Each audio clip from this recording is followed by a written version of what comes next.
सुप्रभात बच्चों, आज हम हिंदी व्याकरण का पाठ 3 शब्द विचार पढ़ेंगे। वर्ण के बाद भाषा का दूसरा भाग अथवा इकाई शब्द कहलाता है। ठीक है, पहले हमने वर्णों के बारे में जाना था, जहां हमने स्वर और व्यंजन के बारे में जाना था। अब इन लोगों स्वर और व्यंजन को मिलाने से शब्द बनता है। ठीक है, तो भाषा की सबसे छोटी इकाई कौन सी थी? वर्ण थी। अब उसके बाद कौन सी इकाई आती है? शब्द। वर्णों के मेल से वर्ग समूह बनता है। ठीक है, वर्णों के मेल से वर्ण समूह बनता है।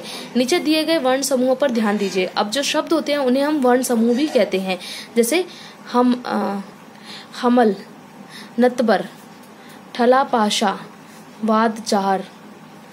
क्या तुम इन वर्ण समूहों का अर्थ समझ पा रहे हो? निश्चित रूप से नहीं।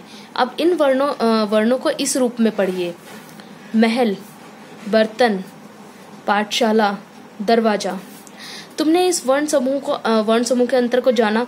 केवल वर्णों के क्रम बदल देने से ये वर्ण समूह अर्थवान बन जाते हैं। ठीक है, यदि हम जो वर्ण हम लिखते हैं उन वर्णों को अगर हम सही क्रम में नहीं लिखेंगे तो उनका हमें कोई अर्थ ही समझ में नहीं आएगा।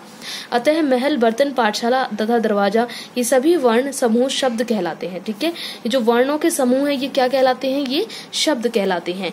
अगर हम इसकी सटीक परिभाषा देखें तो हम कह सकते हैं वर्णों के सार्थक समूह को शब्द कहते हैं। सार्थक मतलब जो कि सही अर्थ देता हो, ऐसे समूह को शब्द कहते हैं। ठीक है, जो वर्ण समूह सही अर्थ न दे सके उसे हम शब्द नहीं कहते।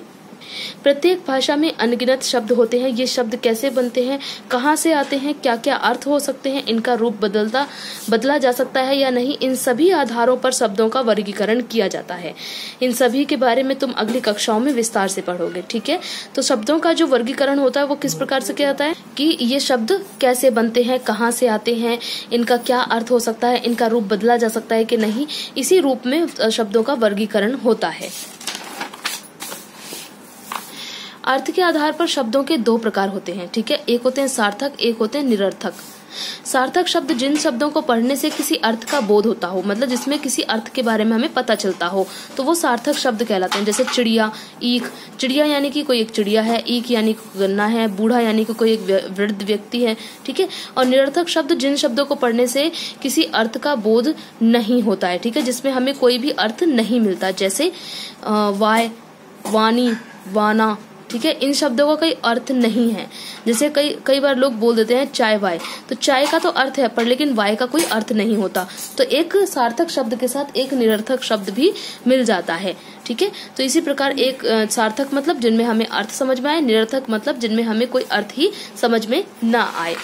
तो ये था आपका शब्द विचार। अब आप इसका अभ्यास बड़े ही आराम से कर सकते हैं। फिर भी अगर आपको इसका अभ्यास करने में कोई परेशानी या कठिनाई हो तो मुझे व्हाट्सएप पे मैसेज करके पूछ सकते हैं।